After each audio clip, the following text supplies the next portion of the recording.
നിങ്ങൾക്ക് നിങ്ങളുടെ മൂല്യം അറിയാമോ? ഒരിക്കലൊരു കൊച്ച് അച്ഛനോട് എന്ന് ചോദിച്ചു, അച്ഛ എൻ്റെ മൂല്യം എന്താണെന്ന് ചോദിച്ചു. അച്ഛനകത്ത് പോട്ടെ ഒരു തിളക്കമുള്ളൊരു കല്ല് കൊണ്ടുവന്ന് മോൻ്റെ കയ്യിലോട്ട് കൊടുത്തു. എന്നിട്ട് പറഞ്ഞു, ഞാനിത് പറയുന്ന 3 പേരുടെ അടുത്ത് നീ കൊണ്ടേ കാണിക്കുക. അവർ ഇതിൻ്റെ വില ചോദിക്കുവാണെങ്കിൽ നീ ഉത്തരം ഒന്നും പറയരുത്, 2 പേരിൽ പൊക്കി കാണിക്കുക. അവരെത്ര വില പറഞ്ഞാലും വിൽക്കരുത്, തിരിച്ച് എൻ്റെ അടുത്ത് പറഞ്ഞെന്ന് പറഞ്ഞു. ആദ്യം നീ ഒരു വഴിയിൽ കച്ചവടം നടത്താൻ ആ ചേച്ചിയെ കണ്ടോ? ആ ചേച്ചിയുടെ അടുത്ത് പോയി ചോദിക്കാൻ പറഞ്ഞു.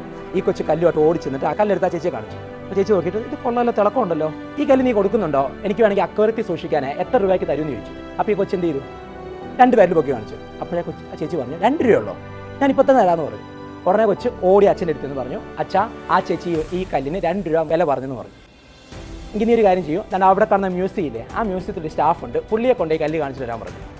ഓടിക്കൊണ്ടുവന്ന് മ്യൂസിയത്തിലെ സ്റ്റാഫിനെ കല്ല് കാണിച്ചു. പുള്ളി നോക്കിയപ്പോൾ നല്ല തിളക്കമുണ്ട്, നല്ല കല്ലാണ്, ഇത് കൊള്ളാം കേട്ടോ, അത്യാവശ്യം വിലയുള്ള കല്ലാണ്, മ്യൂസിയത്തിൽ ഞാൻ സൂക്ഷിച്ചോളാം, നിനക്ക് എത്ര രൂപ വേണമെന്ന് ചോദിച്ചു. അപ്പോൾ ആ കൊച്ചെന്ത് ചെയ്തു?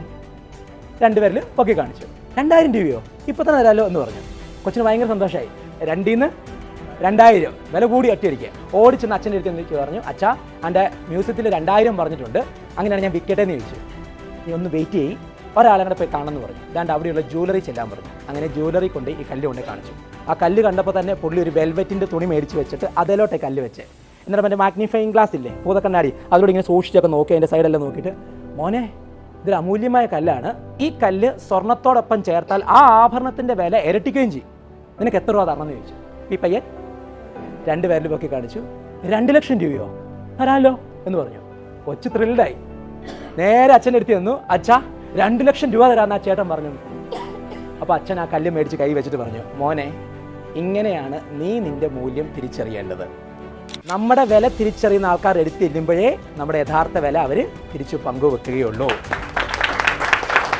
അതേ സ്ഥാനത്ത് നമ്മുടെ വില അറിയാത്ത ആൾക്കാർ എടുത്തു പോയാൽ നമ്മുടെ കുറ്റങ്ങളും കുറവുകളും ആയിരിക്കും അവർ ശ്രദ്ധിക്കാൻ പോകുന്നത്. സംശയം ഉണ്ടെങ്കിൽ നീ ആ കച്ചവടക്കാരുടെ അടുത്ത് എന്നിട്ട് പറ, ഈ കല്ലിന് 2 ലക്ഷം രൂപ തരാമെന്ന് പറഞ്ഞല്ലോ, പിന്നെ ഈ കല്ലിനെ ഇതിന് 2 ലക്ഷം രൂപ അയാൾക്ക് വട്ടായിരിക്കും എന്ന് പറയും. നീ ഇങ്ങനത്തെ ആൾക്കാരോട് നിന്റെ സ്വപ്നങ്ങൾ പങ്കുവെച്ചാൽ, നിന്റെ ആശയങ്ങൾ പങ്കുവെച്ചാൽ നിന്നെ മണ്ടനായിട്ടായിരിക്കും അവർ ചിത്രീകരിക്കുന്നത്. അവർ എടുത്തു പോയി നമ്മുടെ വില കളയരുത്. 2, നീ ആ മ്യൂസിയത്തിൽ ആളെടുത്ത് പോയില്ലേ, അവിടെ 2000 രൂപ പറഞ്ഞില്ലേ, പെട്ടെന്ന് നിന്റെ കണ്ണൊന്ന് മഞ്ഞളിച്ചില്ലേ? ചില ജോലി കിട്ടുമ്പോൾ നീ വിചാരിക്കും ഇതാണ് എനിക്ക് കിട്ടാവുന്ന ഏറ്റവും വലിയ വരുമാനം. അതിൻ്റെ പുറകെ ജീവിതം മൊത്തം പാഴാക്കരുത്. നമ്മൾ ചേരേണ്ടടുത്ത് പോയി ചേരണം. അവിടെ ചേരുമ്പോൾ നിന്നോടൊപ്പം ചേരേണ്ട വ്യക്തികൾ കൂടെ വരുമ്പോൾ നിന്റെ മൂല്യം ഇരട്ടിക്കും. സ്വർണത്തിനോടൊപ്പം ചേരുമ്പോൾ ആ കല്ലിൻ്റെ വില ഇരട്ടിക്കും. നമ്മൾ എത്തേണ്ടടുത്ത് വേണം എത്തിച്ചേരാൻ. ചോദ്യം, നിങ്ങളിപ്പോൾ ഇരിക്കുന്നത് നിങ്ങളുടെ മൂല്യം തിരിച്ചറിയുന്ന ആൾക്കാരുടെ ഒപ്പമാണോ അല്ലയോ?